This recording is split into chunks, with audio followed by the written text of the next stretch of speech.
ഇല്ല. സൂറത്തുൽ ഫാത്തിഹയിലെ ഒന്നാമത്തെ ആയത്തായ അതേ അൽഹംദുലില്ലാഹി റബ്ബിൽ ആലമീൻ എന്ന ആയത്ത് മാത്രം പ്രിയമുള്ളവരെ ഉസ്താദിൽ നിന്ന് നിങ്ങൾ അർത്ഥവും ആശയവും അങ്ങ് പഠിക്കുമ്പോ, അങ്ങനെ നിങ്ങൾ അതിന്റെ ഓരോ ആയത്തും അങ്ങ് പഠിക്കുമ്പോ, നിസ്കരിക്കാൻ നിൽക്കുമ്പോ വരുന്നൊരു ഭക്തി എത്രയാണ്, ജീവിതത്തിൽ വരുന്ന മാറ്റം എത്രയാണ്. അങ്ങനെ ഈ ഖുർആൻ കൃത്യമായിട്ടൊന്ന് പഠിച്ചു നോക്കൂ, ജീവിതത്തിൽ വലിയ മാറ്റമുണ്ടാകും. അതുകൊണ്ട് ഇവിടെ നിന്ന് പിരിഞ്ഞു പോകുന്ന ഓരോ ദ്വീപ് നിവാസിയോടും എന്റെ പ്രിയപ്പെട്ടവരോട് എനിക്ക് നൽകാനുള്ള ഒന്നാമത്തെ വസിയത്ത്, നിങ്ങളുടെ നാട്ടിൽ നിങ്ങൾ ഉടനെ തന്നെ ഒരാളാണെങ്കിലും രണ്ടാളാണെങ്കിലും ആളുടെ എണ്ണം നിങ്ങൾ നോക്കണ്ട. മക്കയിൽ ഈ ഖുർആനിന്റെ അവതരണം തുടങ്ങിയപ്പോ വിരലിലെണ്ണാവുന്ന ആളുകളാണ് മഹാനായ അർഖം റളിയല്ലാഹു അൻഹുവിന്റെ വീടായ ദാറുൽ അർഖമിൽ ഒരുമിച്ച് കൂടിയത്. അവിടെ വലിയ ആൾക്കൂട്ടമൊന്നുമില്ലായിരുന്നു. പക്ഷേ അവിടുന്ന് അങ്ങോട്ട് പഠിച്ച് ആളുകളുടെ എണ്ണം ഇങ്ങനെ കൂടി, അവര് വലിയ മഹാന്മാരായി മാറി. നമുക്കും കഴിയില്ലേ? കഴിയും, തീർച്ചയാണ്. അതുകൊണ്ട് നിങ്ങളുടെ ഓരോ ദ്വീപുകളിലും പോയിട്ട് പരിശുദ്ധ ഖുർആനിന്റെ അർത്ഥവും ആശയവും അത് വായിക്കാനുള്ള പഠനവുമൊക്കെ നിങ്ങൾ പഠിക്കാൻ വേണ്ടിയുള്ള ഒരു തീരുമാനം നിങ്ങളുടെ മനസ്സിൽ ഉറപ്പിച്ചിട്ട് ഇവിടെ നിന്ന് എഴുന്നേറ്റ് പോകാവൂ എന്നൊരു വസിയത്തായി കൊണ്ട് നിങ്ങളോട് ഓർമ്മപ്പെടുത്തുന്നു. അതിലാണ് നമുക്ക് ബറക്കത്തുള്ളത്. അങ്ങനെ നിങ്ങൾ പഠിച്ച് പരിശുദ്ധ ഖുർആൻ നമ്മളോട് പറയണം, അങ്ങനെ നിങ്ങൾ പഠിച്ചാലാണ് മാറ്റം വരിക. പക്ഷേ ഈ സമുദായം വായിക്കാൻ പോലും പഠിച്ചില്ല, മനപ്പാഠമാക്കൽ പലർക്കുമില്ല, അർത്ഥം തീരെ അറിയില്ല, ആശയമൊട്ടും പഠിക്കുന്നില്ല. കേട്ടാൽ അവരുടെ മനസ്സിൽ ഒരു സങ്കടവും വരുന്നില്ല. ഖുർആൻ കേട്ട് കരയുകയാണ് നമ്മുടെ മുൻഗാമികൾ. ഖുർആൻ കേട്ട് കരയുകയാണ്. നേരം പുലരുവോളം ഒരൊറ്റായ തന്നെ റിപ്പീറ്റ് ആവർത്തിച്ച് ഓതി കരയുകയാണ്. അപ്പുറത്തായത്താണ്ട് ഓതാൻ കഴിയുന്നില്ല. അത്ര ഗൗരവമുള്ള വിഷയമാണ് ആയത്തിൽ വന്നത്. ഇങ്ങനെ അന്നത്തെ ആണുങ്ങളും പെണ്ണുങ്ങളും ഖുർആനുമായിട്ട് വല്ലാത്തൊരു ബന്ധം. അതല്ലേ നമ്മുടെ ഖബറിൽ നമുക്ക് കൂട്ടിനുള്ളത്. ഖബറിൽ നിന്ന് എഴുന്നേറ്റ് പോകുമ്പോ നമ്മെ വന്ന് സന്തോഷ വാർത്ത അറിയിക്കുന്നത് ഖുർആനാണ്. അത് പഠിക്കുകയും പഠിപ്പിക്കുകയും ചെയ്തവർക്ക് വലിയ മഹത്വമല്ലേ അവിടെയുള്ളത്.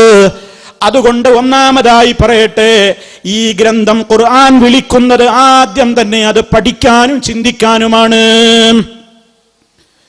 ഇത് മാറ്റിവെച്ചപ്പോ ആളുകളുടെ ചിന്തയിലേക്ക് ഈ ഖുർആൻ പോയിട്ട് പിന്നെ കടന്നു വന്നത് ശൈത്താനുണ്ടാക്കിയ ചില കൃതികളാണ്, മാലകളാണ്, മൗലിദുകളാണ്. അവരാകെ കൂടി പഠിച്ചു വെച്ചത് മാലപ്പാട്ടുകൾ പാടിയാലാ പിന്നെ സ്വർഗം ഉറപ്പാണ്. മൊഴിയൊന്നും കളയാതെ പിളയാതെ ചൊന്നോർക്ക് മണിമാടം സ്വർഗത്തിൽ ന്യായം കൊടുക്കുമേ. മുഹീദ്ദീൻ മാലയിലുള്ള വരിയ. മുഹീദ്ദീൻ മാല ഇങ്ങനെ തെറ്റുകൂടാതെ പാടിയാൽ സ്വർഗം കിട്ടും. ഒരു തെറ്റുമില്ലാതെ മുഹീദ്ദീൻ മാല അത് പഠിച്ചു പല ആളുകളും. നഫീസത്ത് മാല, മുഹീദ്ദീൻ മാല, അങ്ങനെ മൗലൂദ്, പാട്ട്, റാത്തീബ്, ഇങ്ങനെ ഇസ്ലാമുമായിട്ട് ബന്ധമൊന്നുമില്ലാത്ത കാര്യങ്ങൾ. അപ്പൊ അവർക്ക് അള്ളാഹിനെ കുറിച്ചുള്ള വിശ്വാസവും ബോധമൊക്കെ. പിന്നെ ഖുർആൻ പഠിക്കുന്നില്ലല്ലോ, ഖുർആനിൽ എന്താ പറഞ്ഞത് അതറിയില്ല. പിന്നെ ചില മുസ്ലിയാക്കന്മാരും പല ആളുകളൊക്കെ പറഞ്ഞു കൊടുത്തു, ഇതിലാണ് നിങ്ങളുടെ രക്ഷ, ഇതാണ് പാരായണം ചെയ്യേണ്ടത്, ഇതാണ് എല്ലാത്തിനും, ഇതാണ് എല്ലാ സമയത്തും നമുക്ക് രക്ഷക്കുള്ള കേന്ദ്രം. പിന്നെ പരലോകത്ത് വരന്നെ നമുക്കുണ്ടാവുക, നിങ്ങൾ വേറൊന്നും ചിന്തിക്കണ്ട. അതെന്താ ഈ ശൈഖുമാര് തങ്ങന്മാരൊക്കെ പരലോകത്തുണ്ടാവും. ഇവര് നമ്മളങ്ങനെ സ്വർഗത്തിന്റെ വാതിൽക്കൽ നിന്ന് മാടി വിളിച്ചതിന്റെ ഉള്ളിലേക്ക് കയറ്റുന്ന പണിയല്ലേ ഇവർക്ക്. അതുകൊണ്ട് നിങ്ങളൊന്നും പേടിക്കണ്ട എന്നും പഠിപ്പിച്ചു കൊടുത്തു. അതെന്താ? നരകത്തിൽ നിന്റെ മുരീദാരും ഇല്ലെന്ന് നരകത്തെ കാക്കും മാലക്ക് പറഞ്ഞോവർ.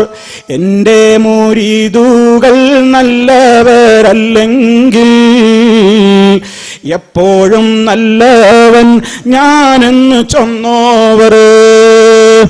പിന്നെ ഉറപ്പ് കൊടുക്കല്ലേ, സ്വർഗത്തിൽ ഞാനുണ്ടാകും. നിങ്ങളത്ര മോശക്കാരായിക്കോട്ടെ കുഴപ്പമില്ല, ഞാൻ നല്ലവനാണെന്ന കെയർ ഓഫിൽ ഞാനാണ്ട് കയറ്റും സ്വർഗത്തിൽക്ക്. മാത്രല്ല നരകത്തെ കാക്കുന്ന മാലിക്കെന്ന മലക്കനോട് ഉറപ്പ് പറഞ്ഞിട്ടുണ്ട്, നിങ്ങളെ തരീക്കത്തിലെ മെമ്പർമാര് നരകത്തിലില്ല. നരകത്തെ കാക്കും മലക്കെന്നോട് ഉറപ്പ് പറഞ്ഞിട്ടുണ്ട്. ഇതൊക്കെ പാടുന്ന വീടുകളായി, ഇതൊക്കെ പഠിക്കുന്ന വീടുകളായി. ഖുർആൻ പോയി, ഖുർആൻ ഓതാൻ അറിയൂല, അത് മനപ്പാഠമില്ല, അതിന്റെ അർത്ഥം അറിയൂല, അതിന്റെ ആശയം അറിയൂല, അതിനെക്കുറിച്ച് ചിന്തയില്ല. അതാകെ എപ്പോഴെങ്കിലും ഒന്ന് തുറന്നു നോക്കുമ്പോൾ മരിച്ചോടത്ത് ഓതാനും അതുപോലെ തന്നെയുള്ള ചില സന്ദർഭങ്ങളിലും മാത്രം, വേറെ അത് പഠിക്കാൻ നിവർത്തി വെക്കുന്നില്ല, പഠിക്കുന്നില്ല. സ്ഥാനത്തോ ഇത്തരത്തിലുള്ള കൃതികളും കാര്യങ്ങളുമൊക്കെ കയറിപ്പറ്റുകയും ചെയ്താൽ പിന്നെ എന്താണ് സംഭവിക്കുക? അള്ളാഹു എന്തിന് ഖുർആൻ ഇറക്കിയോ ആ കാര്യത്തിന് നേരെ എതിരാണ് മാലപ്പാട്ടുകൾ പറയുന്നത്. അല്ലാഹു ഖുർആൻ ഇറക്കിയത് ലാ ഇലാഹ ഇല്ലല്ലാഹ് പഠിപ്പിക്കാനാണ്. പരിശുദ്ധ ഖുർആൻ സൂറത്തുൽ ബഖറ അഥവാ നമ്മൾ ഖുർആൻ ഇങ്ങനെ തുറന്നു വെച്ച് ഫാത്തിഹ കഴിഞ്ഞ് രണ്ടാമത്തെ സൂറത്തായ അൽ ബഖറ അതിലിങ്ങനെ ഓതി ഓതി വരുമ്പോ അതിൽ മനുഷ്യരെ എന്ന് വിളിച്ചുകൊണ്ടുള്ള ഒന്നാമത്തെ വിളി, ഖുർആനിന്റെ ഒന്നാമത്തെ വിളി, യാ അയ്യുഹന്നാസ്, ഓ മനുഷ്യരേ. ഖുർആനിന്റെ ഒന്നാമത്തെ വിളി. എന്തിലേക്കാ ഖുർആൻ വിളിച്ചത്? ഉഅ്ബുദൂ റബ്ബക്കും, നിങ്ങളുടെ യജമാനനായ റബ്ബിനെ മാത്രം ആരാധിക്കണേ. ആരാണവൻ? അല്ലദീ ഖലഖക്കും, എന്തുകൊണ്ട് വേറെ ആരെയും ആരാധിച്ചുകൂടാ, വേറെ ആരെയും വിളിച്ചു പ്രാർത്ഥിച്ചുകൂടാ? എന്താ കാരണം? താഴെ പറയുന്ന ഗുണങ്ങളൊക്കെ ഈ റബ്ബിന് മാത്രമേ ഉള്ളൂ, വേറെ ആർക്കും അതില്ല. അല്ലദീ ഖലഖക്കും, നിങ്ങളെ പടച്ചവനാണ്. നിങ്ങളെ മാത്രല്ല അവൻ കബലിക്കും, നിങ്ങളുടെ മുമ്പുള്ളവരെയും പടച്ചവൻ അവൻ തന്നെയാണ്. ആകാശത്തെ ഭൂമിയെ നിങ്ങൾക്ക് സംവിധാനിച്ചു തന്നവൻ അവനാണ്. ഭൂമി എന്ന് പറയുമ്പോൾ ഇതിൽ എന്തൊക്കെയുണ്ട്? കടലുണ്ട്, കുന്നുകളുണ്ട്, മലകളുണ്ട്, മലഞ്ചരിവുകളുണ്ട്, മലർവാടികളുണ്ട്, അതുപോലെയുള്ള പലതുമുണ്ട്, പൂന്തോപ്പുകളുണ്ട്, സംവിധാനങ്ങളുണ്ട്, ഇവിടെ പലതുമുണ്ട്. കിണറുകളുണ്ട്, കുളങ്ങളുണ്ട്, ജലാശയങ്ങളുണ്ട്, എന്തുമുണ്ട്. അങ്ങനെ റബ്ബ് നിങ്ങൾക്ക് ഭൂമിയെ സംവിധാനിച്ചു തന്നവനാണ്.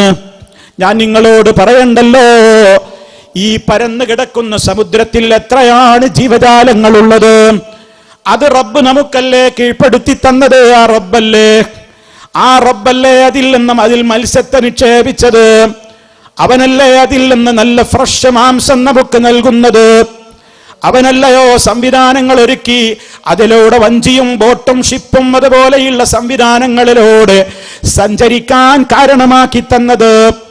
അതൊക്കെ ആരാ ചെയ്തത്? അള്ളാഹു. അല്ലാഹു പറയാണ്, അവനാണ് ഭൂമിയെ സംവിധാനിച്ചവൻ.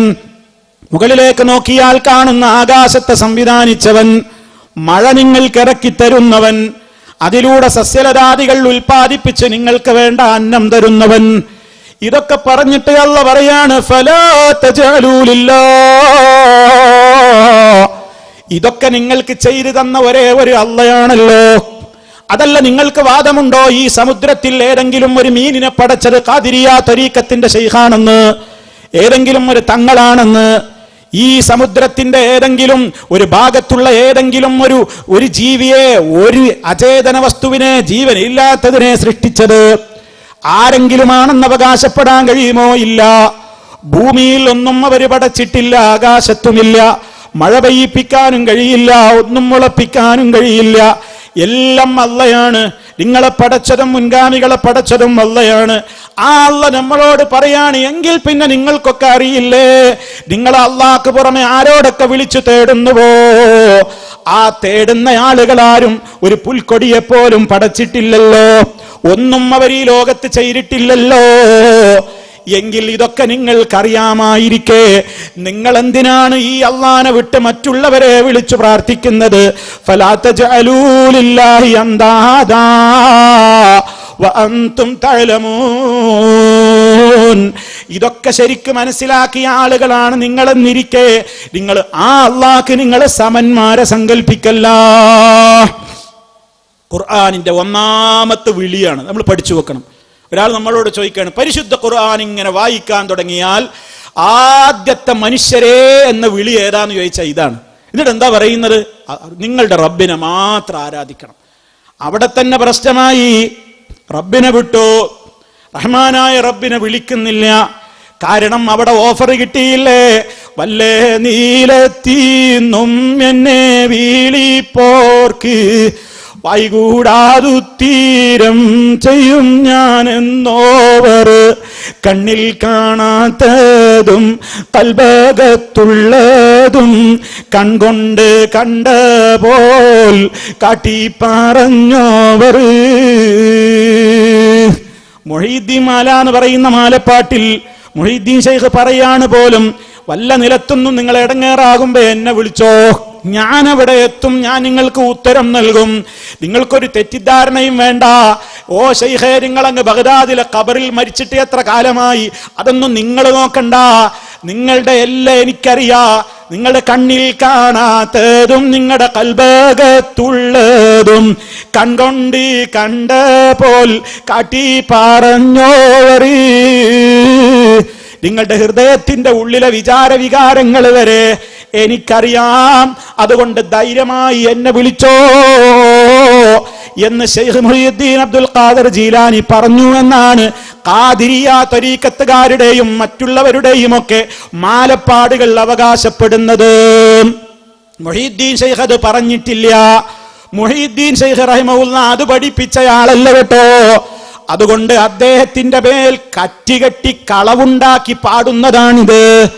ഏതുപോലെ മഹാനായ ഈസ നബി അലൈഹിസ്സലാം ഏതെങ്കിലും ലോകത്തുള്ള മനുഷ്യന്മാരോട് പറഞ്ഞിട്ടുണ്ടോ, നിങ്ങൾ അള്ളാനെ വിളിക്കണ്ട, കർത്താവായ യേശുവേ എന്ന് എന്നെ വിളിച്ചോ, എന്റെ ഉമ്മ മറിയമിനെ കന്യാ മറിയമേന് വിളിച്ചോന്ന് ഈസ നബി ഒരിക്കലും പറഞ്ഞിട്ടല്ല. ഇന്ന് ലോകത്ത് ക്രിസ്ത്യാനികൾ യേശുവിനെയും കന്യാമറിയത്തെയും വിളിച്ച് കടലിലും കരയിലും പ്രാർത്ഥിക്കുന്നത്.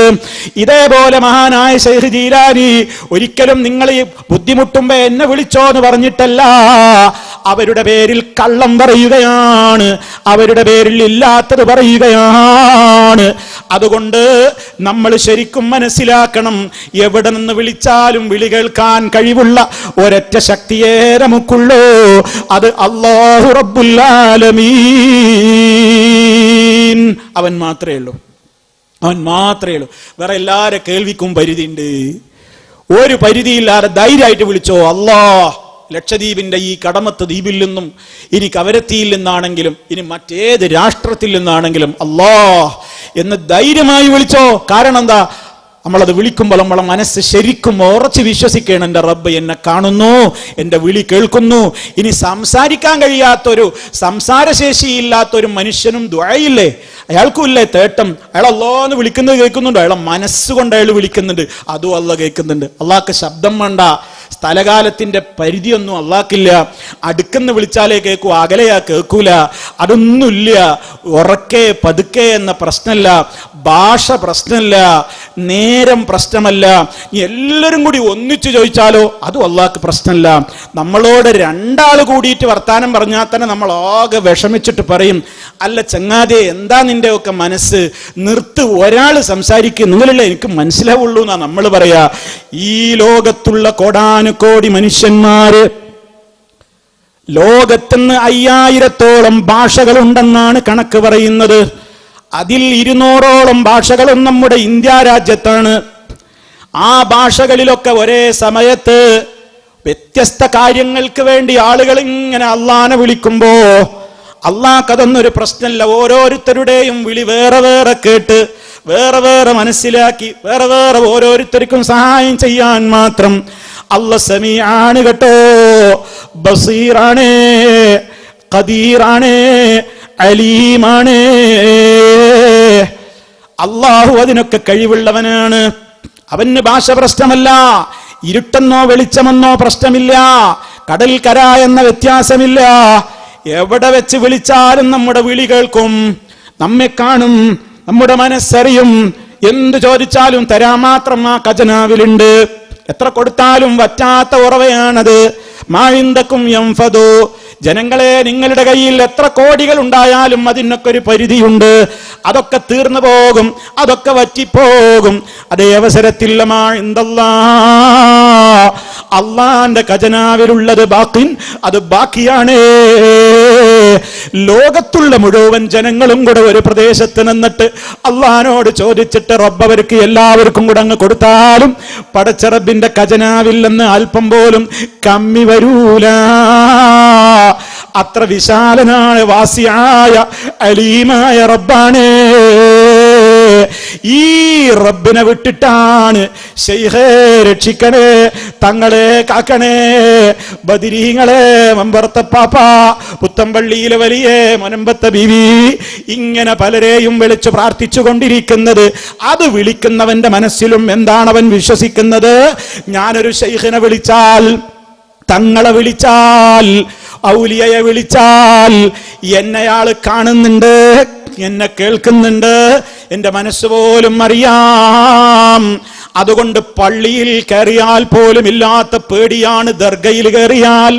ദർഗക്കകത്തേക്ക് കയറുമ്പോ ചിരിക്കുന്നവന്റെ ചിരി മാഞ്ഞുപോയി, അവൻ വർത്തമാനം നിർത്തിപ്പോയി.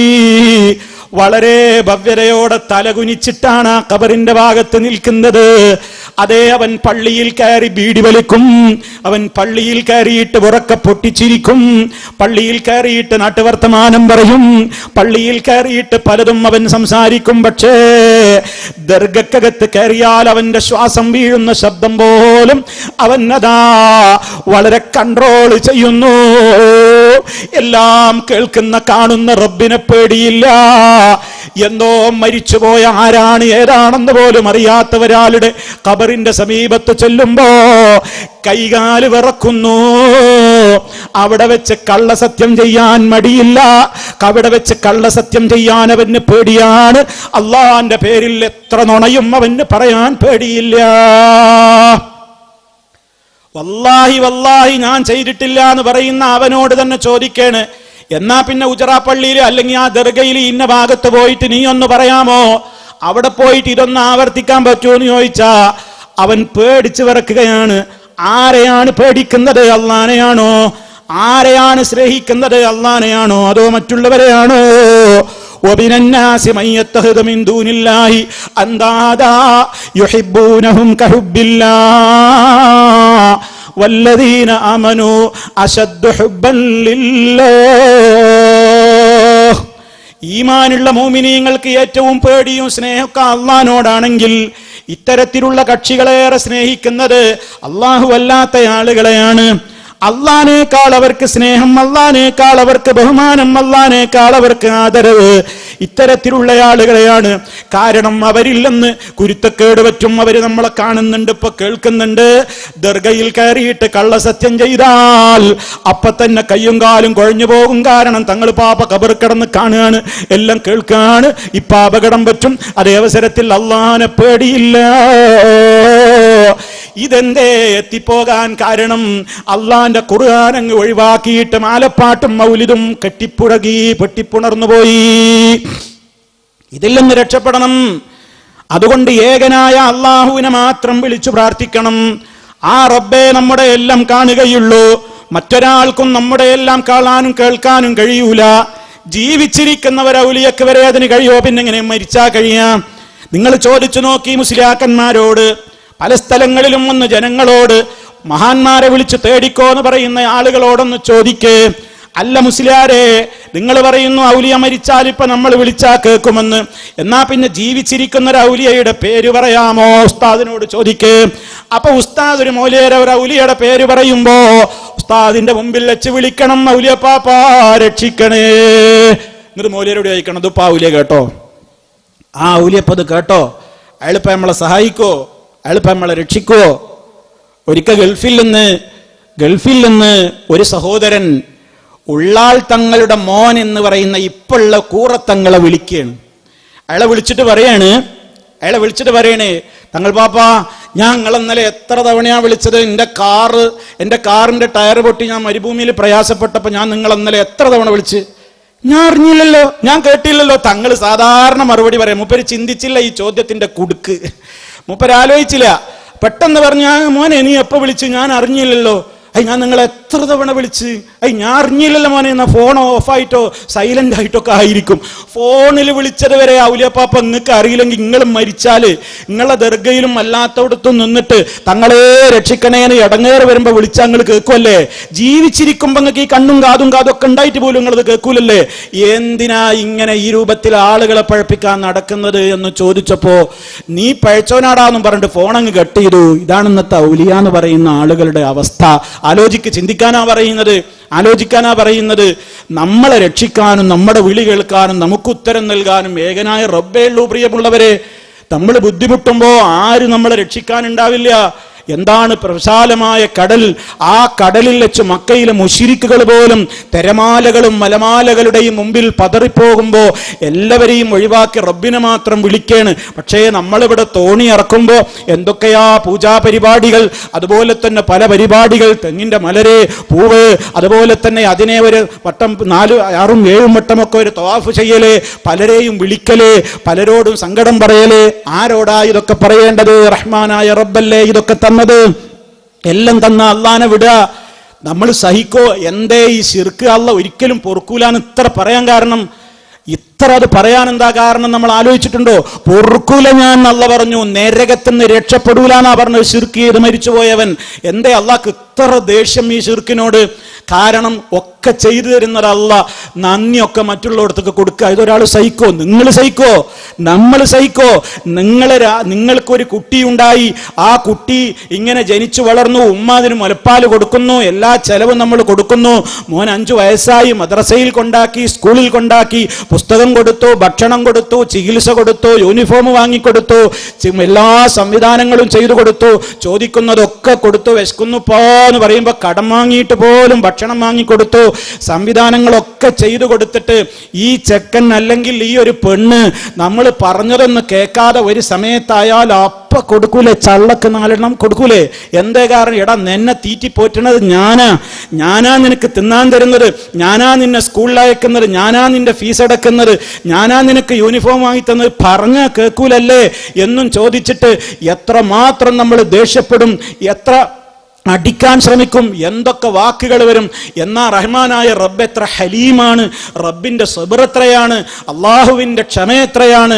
നമ്മൾ ജനിച്ച് വീണത് മുതൽ ശ്വാസോച്ഛ്വാസം ഓക്സിജൻ എന്ന് പറയുന്ന ശുദ്ധവായു ശ്വസിക്കുകയാണ് മുകളിലേക്ക്.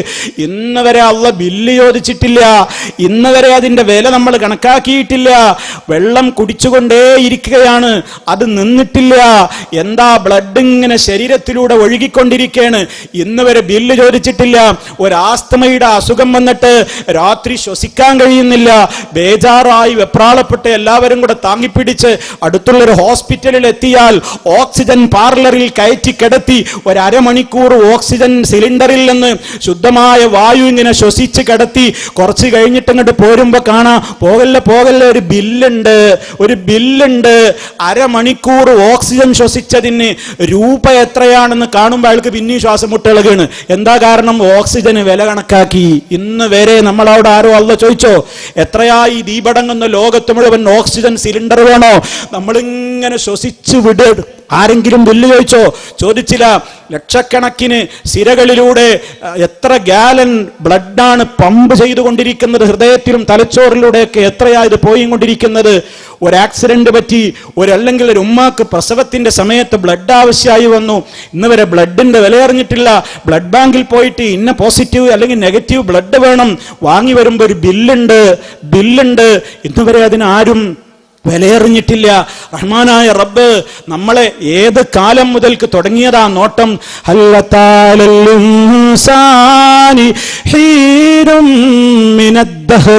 ലം യകുൻ ശൈഅൻ മദ്കൂറാ ഇന്നാ ഖലഖ്നൽ ഇൻസാന മിൻ നുത്ഫത്തിൻ അംശാജ് നബ്തലീഹി فجعلناه سميعا بصيرا. എത്ര മനോഹരമാണ് റബ്ബാ പറഞ്ഞ വാചകം കേട്ടോ. മനുഷ്യ, നീ എന്നേ ഉണ്ടായത്? നിന്റെ മാതാവിന്റെ ഗർഭാശയത്തിൽ നീ ഊറി ഒരു കുഞ്ഞാകുന്നതിന്റെ മുമ്പേ നിനക്കൊരു കാലുണ്ടായിരുന്നു. അവിടെ മുതൽ തുടങ്ങി മാതാവിന്റെ ഗർഭാശയത്തിൽ നീ വളർന്നു, വലിയ ആളായി പുറത്തേക്ക് വന്നു. എന്തൊക്കെയാ നിനക്ക് തന്നത്? ബില്ല് ചോദിച്ചിട്ടില്ല. എന്നിട്ട് അതൊക്കെ തന്ന റബ്ബിനെ ധിക്കരിച്ചിട്ട് നമ്മൾ വടങ്ങേറ് വരുമ്പോ ശൈഖേ കാത്തോളണേ, തങ്ങളെ രക്ഷിക്കണേ, നിങ്ങൾ കാണില്ല, തങ്ങളെ സാധുക്കളാണ്, തങ്ങളെ പാപിയാണ്, തങ്ങളെ എന്ന് പറഞ്ഞ തങ്ങളെ ശൈഖന്മാരെയും ബീവിമാരെയും വിളിച്ച അള്ളാഹ് പൊറുക്കോ? 10-15 കൊല്ലം നോക്കിണ്ടാക്കിയ ഒരു മോന് നമ്മൾ പറഞ്ഞത് കേട്ടിയില്ലെങ്കിൽ അടിക്കും പുറത്താക്കൊക്കെ ചെയ്യണ ഉമ്മ ഉപ്പ ഒന്ന് ആലോചിക്ക്. ലക്ഷക്കണക്കിന് കോടിക്കണക്കിന് ദിർഹമും രൂപയും വിലയിട്ടാലാവാത്ത ബോഡിയായത്. ഇത് ഫ്രീ ആയിട്ട് നമുക്ക് തന്ന റബ്ബ് നമ്മളോട് പറയാണ്, എനിക്ക് നിങ്ങൾ ഒരു റിസ്ക്കും തരണ്ട, ഞാൻ നിങ്ങളെ പടച്ചത് അതിനല്ല, നിങ്ങൾ എന്നോട് നന്ദി കാണിക്ക്. എന്ത്? എന്നെ മാത്രമേ നിങ്ങൾ വിളിച്ചു പ്രാർത്ഥിക്കാവൂ, എന്നെ മാത്രമേ നിങ്ങൾ ആരാധിക്കാവൂ, ഞാൻ നിങ്ങളോട് ഒരു റിസ്ക്കും ആവശ്യപ്പെടുന്നില്ല. അള്ളാഹ് എത്ര സബറുള്ള ഹലീമായ റബ്ബാണ്. നമ്മളൊക്കെ നമ്മളോടൊരാൾ തെറ്റ് ചെയ്താൽ പിടിച്ച് ശിക്ഷിക്കും പോലെ അള്ളാഹ് എങ്ങാനും അത് ചെയ്തിരുന്നെങ്കിൽ എന്തായിരിക്കും സ്ഥിതി? ഈ ഭൂമിയിൽ ഒരു കുട്ടി ഉണ്ടാവില്ല. അള്ളാഹ് അത് പറഞ്ഞിട്ടുണ്ട്. അല്ലാഹു പറഞ്ഞിട്ടുണ്ട്,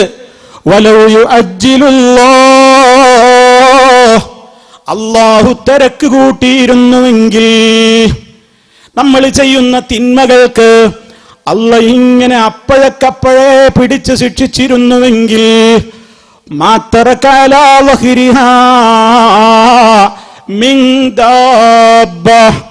ഈ ഭൂമിപ്പുറത്ത് ഒരു ജന്തുവിനെയും ബാക്കിയാക്കൂലായിരുന്നു. പക്ഷേ അള്ളാഹ് നമ്മൾ എന്ത് തെമ്മാടുത്തും ചെയ്താലും പിന്നെയും തരും. അള്ളാഹനെ മാത്രം വിളിച്ച് പ്രാർത്ഥിക്കുന്ന പോലെ മുമ്പിൽ മാത്രമല്ല സൂര്യൻ ഉദിക്കുന്നതും മഴ പെയ്യുന്നതും.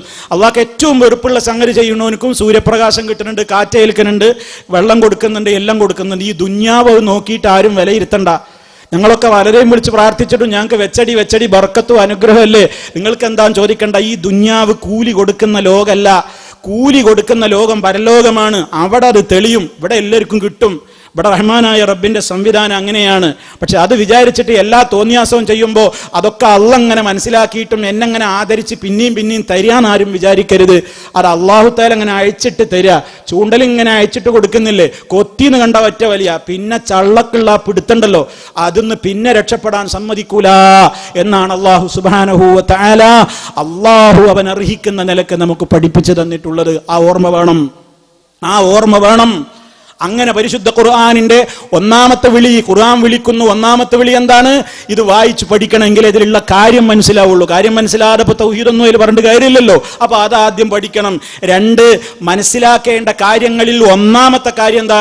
ഖുർആൻ മറിച്ചു നോക്കിയാൽ കാണുന്ന ഒന്നാമത്തെ വിളിയിൽ പറഞ്ഞ വിഷയം ഏതാണോ അത് തന്നെ. അതെന്താ? റബ്ബിനെ മാത്രമേ ആരാധിക്കാൻ പാടുള്ളൂ, വേറെ ആരെയും ആരാധിക്കാൻ പാടില്ല. ആ റബ്ബ് മാത്രമേ ഉള്ളൂ നമ്മുടെ എല്ലാം അറിയാവുന്ന നാഥൻ. അതേ അവസരത്തിൽ ഈ ലോകത്തിന്റെ കൺട്രോളൊക്കെ അള്ളാഹു പലരെയും ഏൽപ്പിച്ചിട്ടുണ്ട് എന്നാണ് മാലപ്പാട്ടുകാരും ഈ സർവ്വ ത്വരീഖത്തുകാരും വിശ്വസിക്കുന്നത്. സർവ്വ ത്വരീഖത്തുകാരും അതാ പഠിപ്പിക്കുന്നത്. അല്ലെന്നല്ല കൺട്രോളർ, അള്ളതൊക്കെ വരെ ഏൽപ്പിച്ചിരിക്കുകയാണ്. ഒരു ക്യാബിനറ്റും മന്ത്രിസഭയൊക്കെ ഉണ്ട് ഇവിടെ ത്വരീഖത്തിന്റെ ആളുകൾക്ക്. അവരെ ശൈഖന്മാര്, ഖുതുബുൽ അഖ്താബ്, ഗൗസുൽ ആളം, ഔതാദ്, അബ്ദാല്, നുജബാ, നുഖബാ, ഇങ്ങനെ കുറേ ആളുകളാണ് ഈ ലോകം കൺട്രോൾ ചെയ്യുന്നത്.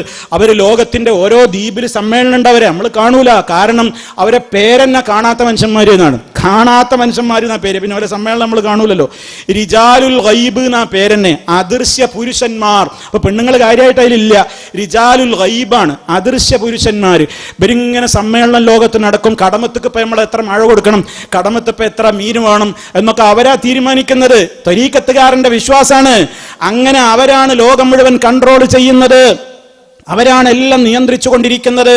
അതുകൊണ്ട് അവരോടാ ചോദിക്കേണ്ടത്. അവരോട് ചോദിക്കാതെ അള്ളാഹിനോട് ചോദിച്ചാൽ കാര്യം കിട്ടൂല. അള്ളാഹിനോട് ചോദിച്ചാൽ നമ്മളെ നാട്ടിലെ മുസ്ലിയാക്കന്മാരൊക്കെ കരയിൽ വന്നിട്ടും പറയുന്നത് അത് KSRTC ലൊക്കട വണ്ടിയിൽ ഇങ്ങനെ പോണമാതിരി എത്തിയെങ്കിൽ എത്തി, കട്ടപ്പുറത്ത് കയറി എവിടെയെങ്കിലുമൊക്കെ വളവ് തിരിഞ്ഞിലൊക്കെ മറിഞ്ഞുപോയി. അതൊന്നും ലക്ഷ്യസ്ഥാനത്ത് എത്തൂല. അതെന്താ? അതിങ്ങനെ ഒരു ശകടം വണ്ടിയിൽ ഇങ്ങനെ പോല. അതേ അവസരത്തിൽ മൊയ്തി ശേഖിനി മഹാന്മാരെയൊക്കെ വിളിച്ചാലോ സ്പീഡിലാണ്ട് എത്തും. ബെൻസ് കാർ കയറി മയിലല്ലേ, അതങ്ങോട്ട് എത്തും. സൂപ്പർ സോണിക് വിമാനത്തിലാണ് കയറുക. പിന്നെ ലക്ഷ്യസ്ഥാനത്തേക്കാണ്ട് എത്തല്ലേ. ഇത് അള്ളാഹെന്നൊക്കെ വിളിച്ചിട്ട് എന്ത് കാര്യ? നോക്കൂ നിങ്ങൾ, ഈ ത്വരീഖത്തുകാര് ലോകത്തെ ജനങ്ങളെ എങ്ങട്ടാ കൊണ്ടുപോയത്? ഇവർ അള്ളാഹിനെ വിട്ടു. നമ്മുടെ നേതാക്കന്മാരാരാ? ആദം അലൈഹിസ്സലാം മുതൽ അന്ത്യപ്രവാചകനായ മുഹമ്മദുർ റസൂലുള്ളാഹി, നമ്മുടെ ജീവനേക്കാൾ നമ്മൾ സ്നേഹിക്കുന്ന മഹാനായ മുത്ത് മുസ്തഫ സല്ലല്ലാഹു അലൈഹി വസല്ലം, അവിടുന്ന് ലോകത്ത് അതുവരെയുള്ള എല്ലാ അമ്പിയാക്കന്മാരുടെയും 25ഓളം നബിമാരുടെ പേര് ഖുർആനിലില്ലേ? ആ ഖുർആനിൽ കാണുന്ന ഏതെങ്കിലും ഒരു നബി അല്ലാഹുമ്മ അതല്ലെങ്കിൽ റബ്ബി അല്ലെങ്കിൽ റബ്ബനാ ഞങ്ങളുടെ രക്ഷിതാവേ എന്ന് റബ്ബിനെ അല്ലാതെ വിളിച്ചു പ്രാർത്ഥിച്ചിട്ടുണ്ടോ? ഏതെങ്കിലും ഒരു നബി മുൻഗാമിയായ നബിയോട് തേടിയിട്ടുണ്ടോ? യഅ്ഖൂബ് നബി അലൈഹിസ്സലാം മുൻഗാമിയായ ഇബ്രാഹിം നബിയോട് തേടിയിട്ടുണ്ടോ? മക്കളില്ലാത്ത സക്കരിയ നബി അലൈഹിസ്സലാമും മക്കളില്ലാതെ ആദ്യഘട്ടത്തിൽ വിഷമിച്ച ഇബ്രാഹിം അലൈഹിസ്സലാമും മക്കളെ കിട്ടാൻ എവിടേക്കെങ്കിലും തൊട്ടില് നേർച്ചയാക്കിയോ? എവിടേക്കെങ്കിലും ആ രൂപത്തിലുള്ള പ്രാർത്ഥന നടത്തിയോ?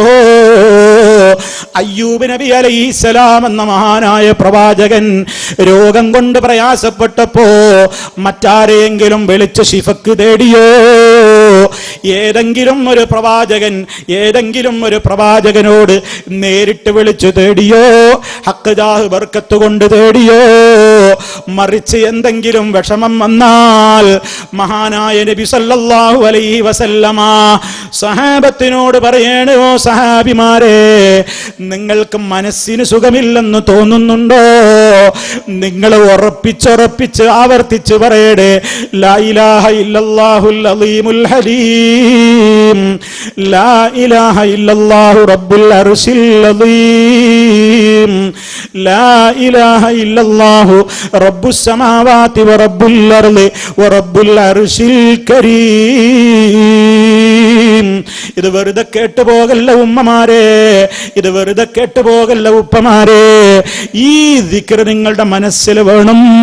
മക്കളോട് പറയണേ, വിഷമം അത് ഏത് രംഗത്തുള്ള വിഷമമാണെങ്കിലും റബ്ബിനോട് പറയാൻ, ലാ ഇലാഹ ഇല്ലല്ലാഹ് ആവർത്തിച്ച് പറയാൻ അവിടുന്ന് പഠിപ്പിക്കുന്നു. നബി സല്ലല്ലാഹു അലൈഹി വസല്ലമിന്റെ അടുക്കലേക്ക് ഒരു സഹാബി വരികയാണ്. ആ സഹാബി വന്നുകൊണ്ട് പറയുന്നു, നബിയേ, കുറെ കാലമായി ശരീരത്തിന്റെ ഒരു ഭാഗത്ത് വല്ലാത്ത വേദനയുണ്ട്, വല്ലാതെ എനിക്കത് എൻ്റെ ജീവിതത്തിൽ പ്രയാസമുണ്ടാക്കുന്നുണ്ട്, ഞാൻ എന്ത് ചെയ്യണം? മുസ്തഫ ഉടനെ എവിടെ വെച്ച് നിനക്ക് വേദന വന്നാലും എന്നെ വിളിച്ചോ എന്നല്ല പറഞ്ഞത്, അത് നബി തങ്ങൾ പഠിപ്പിച്ചിട്ടില്ല. അവിടുന്ന് ആ സഹാബിയോട് പറയുകയാണ്, നീ നിന്റെ ശരീരത്തിൽ വേദനയുള്ള ഭാഗത്ത് നിന്റെ കൈ വെച്ചോ. ഈ പറയാൻ പോകുന്ന കാര്യം ഈ ശബ്ദം ശ്രവിക്കുന്ന മുഴുവൻ ആളുകൾക്കും ഒന്ന് ചെയ്തു നോക്കാവുന്ന സംഗതിയാണ്, നമ്മൾ ചെയ്യേണ്ട സംഗതിയാണ്. ചികിത്സ നിങ്ങൾ വേറെ ചെയ്തോ, ഹോസ്പിറ്റലിൽ പോയിക്കോ, ഡോക്ടറെ കണ്ടോ, പക്ഷേ അതിൻ്റെ പുറമേ ശരീരത്തിൽ ബോഡിയിൽ ഏത് ഭാഗത്താവട്ടെ, ഒരു തലവേദനയാണെങ്കിലും ഒരു നെഞ്ചുവേദനയാണെങ്കിലും ഏത് ഭാഗത്ത് വേദനിക്കുകയാണെങ്കിലും വേദനയുള്ള ഭാഗത്ത് കൈവച്ചുകൊണ്ട് ഖുൽ ബിസ്മില്ലാഹ്, അല്ലാഹുവിന്റെ നാമത്തിൽ എന്ന് പറഞ്ഞുകൊണ്ട് ബിസ്മില്ല 3 തവണ ചൊല്ലിക്കോ. തീർന്നില്ല. ബിസ്മില്ലാ ബിസ്മില്ലാ ബിസ്മില്ലാ എന്ന് കൈവച്ചു പറഞ്ഞിട്ട് പിന്നെ 7 തവണ പറയണം. അഊദു ബില്ലാഹി വ ഖുദ്റതിഹി മിൻ ശർരി മാ അജിദു വ ഉഹാദിറു. അഊദു ബില്ലാഹി വ ഖുദ്റതിഹി മിൻ ശർരി മാ അജിദു വ ഉഹാദിറു. നിങ്ങളിത് പഠിച്ചു വെക്കണം പ്രിയമുള്ളവരെ, പഠിച്ചു വെക്കണം. നമ്മൾ അഊദു ബില്ലാഹി, അല്ലാഹുവിനോട് ഞാൻ കാവൽ ചോദിക്കുകയാണ്, വ ഖുദ്റതിഹി, അവന്റെ പ്രത്യേകമായ കഴിവില്ലേ, ആ കഴിവുള്ള നാഥനോട് അവന്റെ കഴിവ് മുൻനിർത്തിക്കൊണ്ട് ഞാൻ ചോദിക്കുകയാണ്. മിൻ ശർരി മാ അജിദു, എനിക്ക് അനുഭവപ്പെടുന്നതിന്റെ തിന്മയിൽ നിന്ന്, വ ഉഹാദിറു, എനിക്കൊരു വേദന വരുമ്പോ അപ്പൊ തന്നെ പല തോന്നലുകളാണ്, അതായിരിക്കുമോ, അത് ഇതിന്റെ ഭാഗമായിരിക്കുമോ എന്നൊക്കെ പേടി വരികയാണ്. ഞാൻ എന്ത് പേടിക്കുന്നുവോ, എനിക്കെന്ത് അനുഭവപ്പെടുന്നുവോ അതിൻ്റെ ഒക്കെ ശർറിൽ നിന്ന് അല്ലാഹുവേ നിന്നോട് ഞാൻ കാവല് ചോദിക്കുന്നു. റബ്ബിനോട് കാവല് ചോദിക്കുക 7 തവണ അത് പറഞ്ഞോ ഒന്ന് പരിശോധിച്ചു നോക്കൂ. ആ സഹാബി പറയാണ്, അല്ലാഹുവിന്റെ റസൂല് പറഞ്ഞതുപോലെ ഞാൻ അങ്ങ് ചെയ്തു, പിന്നെ ഇന്ന് വരെ എനിക്ക് ആ വേദന വന്നിട്ടില്ല. മഹാനായ നബി സല്ലല്ലാഹു അലൈഹി വസല്ലം പഠിപ്പിച്ചു കൊടുക്കുകയാണ്. ആലോചിച്ചു നോക്ക്, നബി സല്ലല്ലാഹു അലൈഹി വസല്ലം വേറെ ആരെങ്കിലും വിളിച്ച് പ്രാർത്ഥിക്കാൻ പറഞ്ഞോ? ആരോടെങ്കിലും വിളിച്ച് തേടിക്കോ എന്ന് പറഞ്ഞോ? അല്ല, നിനക്ക് ഞാനൊരു ചരട് തരാം, വേദനയുള്ളവർക്ക് കെട്ടിക്കോ എന്ന് പറഞ്ഞോ? ഏലസ് എഴുതിയില്ല, ഉറുക്ക് എഴുതിയില്ല, തകിട് കൊടുത്തില്ല, ഉറുക്ക് കൊടുത്തില്ല, നറുക്ക് കൊടുത്തില്ല, കോഴിമുട്ടമ്മൽ പണിയെടുത്തില്ല, കരിക്കിന്മേൽ എഴുതിയില്ല, മറ്റൊരു സംവിധാനങ്ങളും ചെയ്തില്ല. അരയിലും കഴുത്തിലും കാതിലും ഒക്കെയായി ഈ രൂപത്തിലുള്ള ഉറുക്കുകളും നൂലുകളും പല കളറിലുള്ളത് കെട്ടി നടക്കുന്ന പെങ്ങന്മാരെ, ഉപ്പമാരെ, ആരിലാ തവക്കുലാക്കിയത്? ഈ കഷ്ടം കയറിലാണോ തവക്കുലാക്കിയത്? അതല്ല നിശ്ചയിച്ച കാരണമാണോ? ഒരിക്കലുമല്ല. അല്ല നിശ്ചയിച്ച കാരണത്തെ സമീപിക്കാനേ അനുവാദമുള്ളൂ. നമ്മളൊരു കാരണമുണ്ടാക്കാൻ പാടില്ല.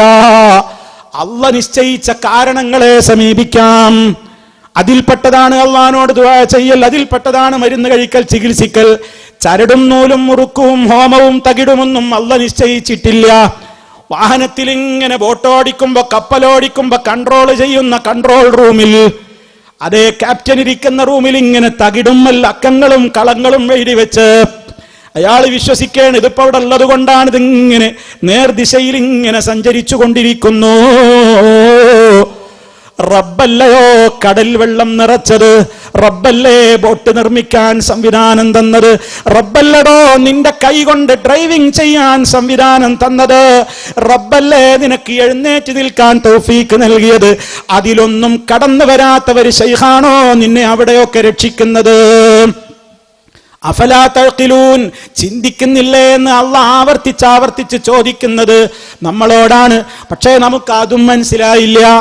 അഫലാ തഅഖിലൂൻ, ചിന്തിക്കുന്നില്ലേ എന്ന് ചോദിച്ചതും മനസ്സിലായില്ല. പിന്നെ എങ്ങനെ അതിനെക്കുറിച്ചെങ്കിലും ചിന്തിക്കുക? ഒക്കെ തകരാറ്, അർത്ഥമറിയാത്തതാണ്, ആശയം പഠിക്കാത്തതാണ്. ആവർത്തിച്ച് പറയാണ് ഈ ദ്വീപിൽ നിന്ന് പോയാൽ എന്റെ എല്ലാ പ്രിയപ്പെട്ട ഉമ്മപെങ്ങന്മാരും ഖുർആൻ പഠന സദസ്സിലേക്ക് കുടുംബസമേതം വരണേ. നബി സല്ലല്ലാഹു അലൈഹി വസല്ലമിന്റെ സഹാബത്തിന്റെ ഖുർആൻ സദസ്സുകളിൽ വല്യാപ്പയുണ്ട്, വല്യമ്മയുണ്ട്, ബാപ്പയുണ്ട്, മകനുണ്ട്, ഭാര്യയുണ്ട്, ഭർത്താവുണ്ട്, മക്കളുണ്ട്, എല്ലാവരുമുണ്ട്. ആ ബാലവൃദ്ധം ജനങ്ങൾ ഒന്നിച്ചിരുന്ന് കേൾക്കുന്ന ഒരു സദസ്സായിരുന്നു. ആ കാലത്തേക്ക് മടങ്ങിക്കോ. ഞാനെങ്ങനെ 10 വയസ്സുള്ള എന്റെ പേരക്കുട്ടിയുടെ ഒപ്പം പോയിട്ട് ബെഞ്ചിലിരിക്കുമെന്ന് ഒരു പാപ്പയും ചിന്തിക്കണ്ട, ഒരു ഉമ്മാമയും ചിന്തിക്കണ്ട. മഹാരഥന്മാരായ ആളുകളൊക്കെ ഏത് ചെറിയ പ്രായക്കാരുടെ കൂടെയും പോയിരുന്ന് പഠിച്ചവരാണ്. അതുകൊണ്ട് ദ്വീപിൽ ഖുർആനിന്റെ ക്ലാസുകൾ എല്ലായിടത്തും ഉണ്ടെന്ന് മാത്രം അത് ഉറപ്പുവരുത്തണം. അതിനുള്ള സംവിധാനങ്ങൾ ചെയ്യണമെന്ന് ഇടയ്ക്കിടെ ഞാനിങ്ങനെ ഓർമ്മപ്പെടുത്തുകയാണ്. അതുകൊണ്ട് ഖുർആൻ അറിയാത്തതിന്റെ തകരാറാണ് ഈ ശിർക്കിലേക്ക് ജനങ്ങൾ പോകുന്നത്.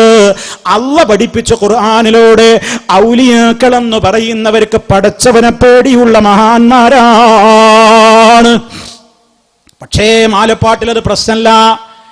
ഔലിയ ആകണമെന്നുണ്ടെങ്കിൽ സാധാരണഗതിയിൽ രാവിലെ തൊഴിലിന് പോയി അധ്വാനിച്ച് 5 നേരം ജമാഅത്ത് നിസ്കരിച്ച് ജുമാക്കൊക്കെ പങ്കെടുത്ത് നോമ്പൊക്കെ നോറ്റ് നടന്നിരുന്നൊരു മനുഷ്യനെ ഒരാളും ഔലിയാന്ന് വിളിക്കൂല. ഒരു ദിവസം പണിക്കൊന്നും പോകാതെയായി, ഒരു ഭാഗത്ത് ഒഴിഞ്ഞിരിപ്പായി, കുളിച്ചിരുന്ന മനുഷ്യൻ കുളിക്കാതെയായി, അതുപോലെ തന്നെ പള്ളിയിൽ വന്നിരുന്ന ആൾ പള്ളിയിൽ വരാതായി, ജുമാക്ക് വരാതായി. അവിടെ മുതൽക്ക് പറഞ്ഞു തുടങ്ങും മൂപ്പര് ഔലിയയാണ്. അപ്പൊ എന്താ വ്യത്യാസം? അപ്പൊ ആളുകൾ മനസ്സിലാക്കിയത് ഔലിയ എന്ന് പറഞ്ഞാൽ നിസ്കരിക്കണമെന്നും കാണൂല. നല്ല മനസ്സിലാവുമ്പോ ഔലിയല്ല, അയാൾ ഔലിയല്ല. നിസ്കരിക്കണുണ്ടോ? അയാൾ ഔലിയല്ല, നിസ്കരിക്കണത് കാണൂല. അതല്ലേ ഖാദിരിയ തരീഖത്തുകാർ വിശ്വസിക്കണത് മൊഹീദ്ദീൻ ശൈഖ് നിസ്കരിക്കൂലായിരുന്നു എന്ന്. നിങ്ങൾ ആലോചിച്ച് നോക്കി. സാധാരണ പറയും നിങ്ങൾ മുജാഹിദീങ്ങൾ, നിങ്ങൾ വഹാബികൾ മൊഹീദ്ദീൻ ശൈഖിനെ ചീത്ത പറയണോല. ഞങ്ങളാരും അത് പറയാറില്ല. പക്ഷെ മൊഹീദ്ദീൻ ശൈഖിന്റെ വലിയ പോരിശായിട്ട് പറയണ മൂപ്പര് നിസ്കരിക്കൂലായിരുന്നു. എന്നിട്ട് ആൾക്കാരെ പോയി ചോദിക്കും ചെയ്യാ. മൊഹീദ്ദീൻ ശൈഖിനോട് പോയി ചോദിച്ചു, യഖൂലൂന യാ ഹാദാ തറക്ത സ്വലാതക വലം യഅലമു അന്നി ഉസല്ലി ബിമക്കത. മൊഹീദ്ദീൻ ശൈഖിനോട് പോയിട്ട് ചോദിക്കാണ് ആൾക്കാർ, എന്താ ശൈഖ് നിങ്ങളെ പള്ളിയിലൊന്നും കാണാത്ത, നിങ്ങൾ നിസ്കരിക്കൂലേ?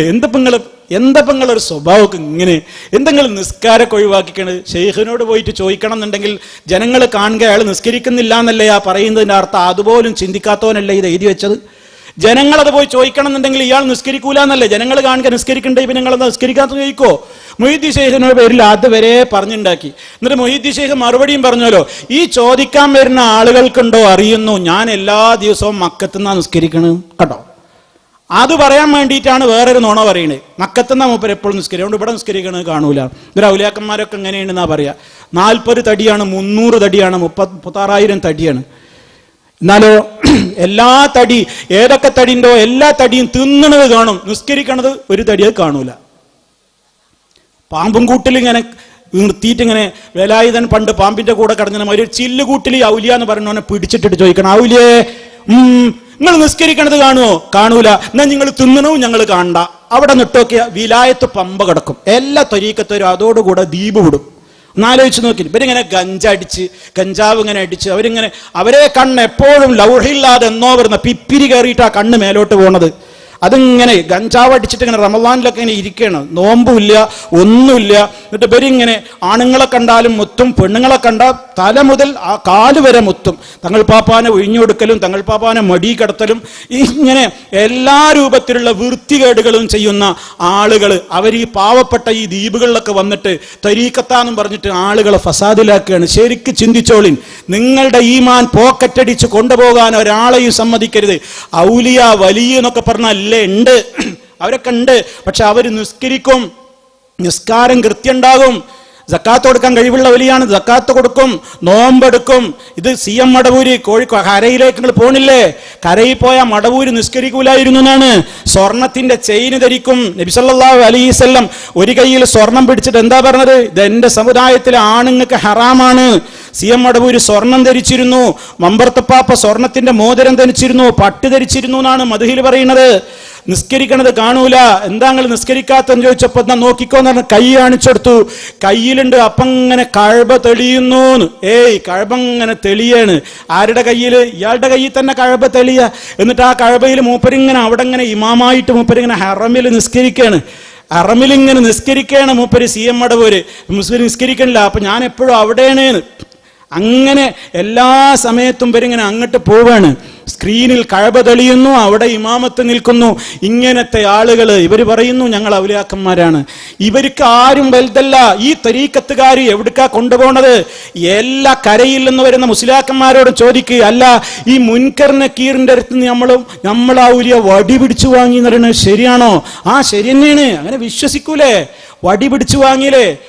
ഖബറിൽ മരിച്ചു കിടക്കുന്നിടത്ത് ഖാദിരിയ തരീക്കത്തിന്റെ മെമ്പറാണ്. മലക്ക് ചോദ്യം ചോദിക്കാൻ വന്നു, മൻ റബ്ബുക്ക, നിന്റെ റബ്ബാരാ?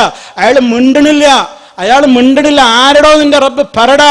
ചോദ്യത്തിന് ഉത്തരം എന്താ? യാ ഗൗസിയ മുഹ്യിദ്ദീൻ അബ്ദുൽ ഖാദിർ ജീലാനി. ഖബറിന്നേ ഇയാളതാ മറുപടി കൊടുക്കുക. എന്ത് ചോദിച്ചാലോ അതിന്റെ മറുപടി. മലക്കുകളെ സർവീസിനിടക്ക് പരിചയമില്ല ആ പരിപാടി. അവര് വടിയെടുത്തു. അടിക്കാൻ ഒറ്റ ഓങ്ങലോങ്ങിയപ്പോൾക്ക് ബാക്കിന്ന് ഒരാൾ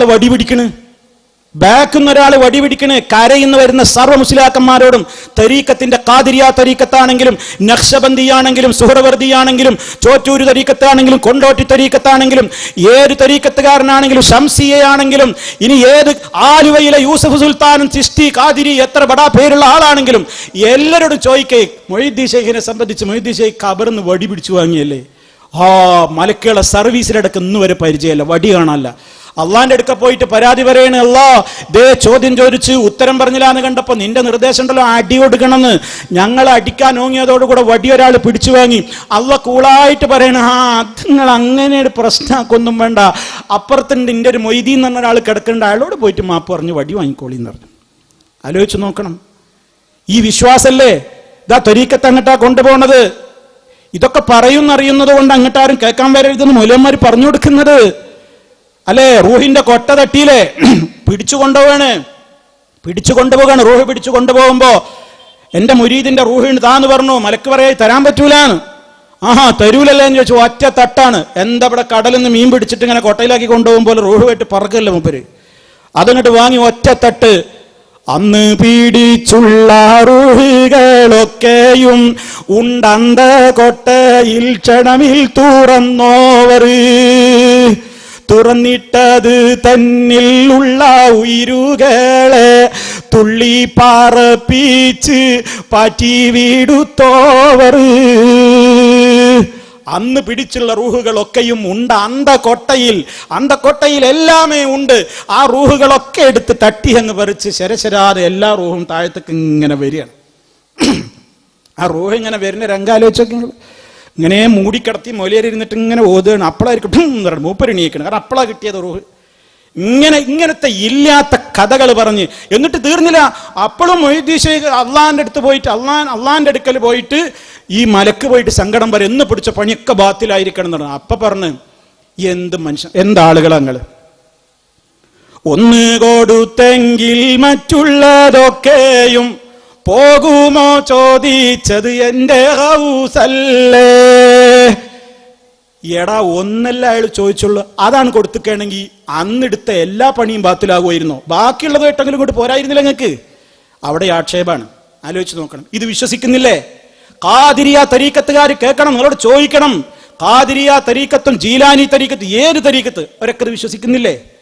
തീർന്നില്ല. ഇനി വേറൊരു ഔലിയ, ഒരൗലിയ, ഞാൻ നേരത്തെ പറഞ്ഞ കൂട്ടത്തിലെ ഔലിയാണ്. മൂപ്പര് നിസ്കരിക്കൂല, മൂപ്പർക്ക് എല്ലാ പകല് ഗഞ്ചടിക്കലും എല്ലാ പരിപാടിയുണ്ട്.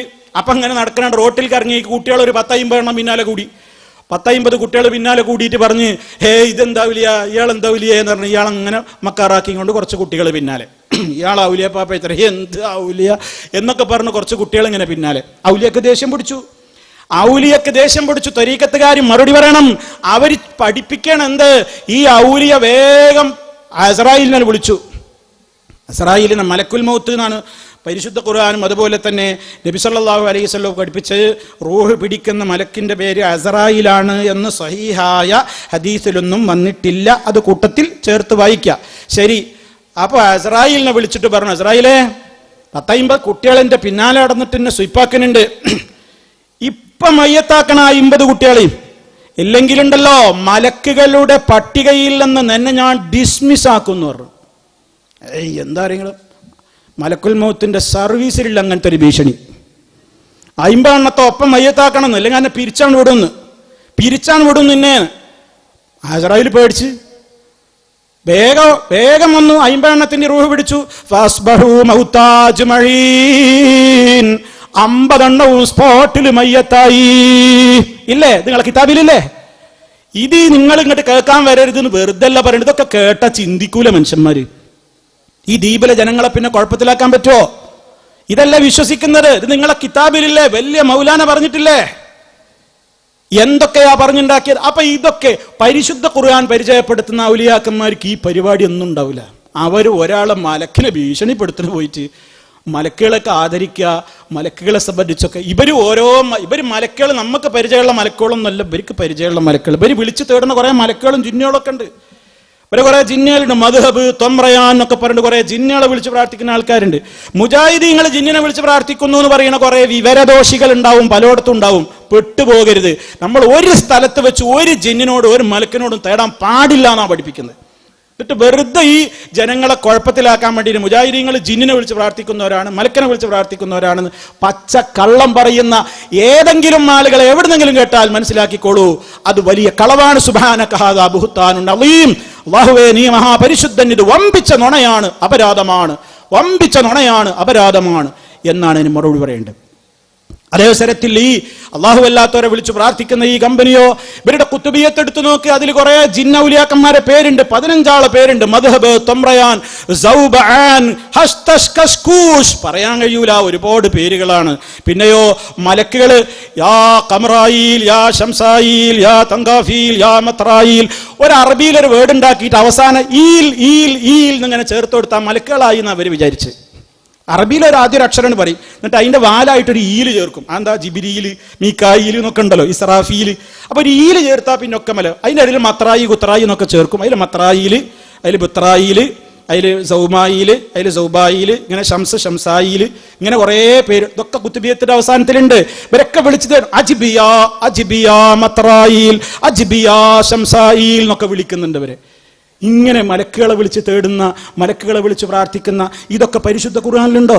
മലക്കുകളും അള്ളാഹിനോട് മാത്രം പ്രാർത്ഥിച്ചുകൊണ്ടിരിക്കുന്നത്. നബിമാരെല്ലാവരും അള്ളാഹുവിനോടാ തേടിയത്.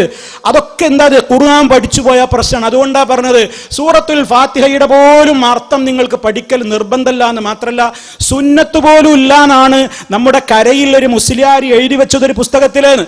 സാധാരണക്കാർ ഖുർആൻ തീരെ പഠിക്കേണ്ടതില്ലാന്ന്. ഫാത്തിഹയല്ലേ ഓതൽ നിർബന്ധമുള്ളത്, അതിന്റെ പോലും അർത്ഥം പഠിക്കൽ നിർബന്ധം പോയിട്ട് സുന്നത്ത് പോലും ഇല്ല എന്നാണ് പച്ച മലയാളത്തിൽ എഴുതി വിട്ടത്. ആ ജനത നിങ്ങളോട് ഖുർആൻ പഠിക്കാൻ പറയോ? ആ ജനത നിങ്ങൾ ഖുർആൻ പഠിക്കണേ എന്ന് പറയൂല. അവർ നിങ്ങളെ മയക്കി കിടത്തും, വേണമെങ്കിൽ മുടിവെള്ളവും കുടിപ്പിക്കും, എന്നിട്ട് അവിടെ തരിപ്പിച്ച് കിടത്തും. പിന്നൊന്നും പഠിക്കാൻ കഴിയൂല.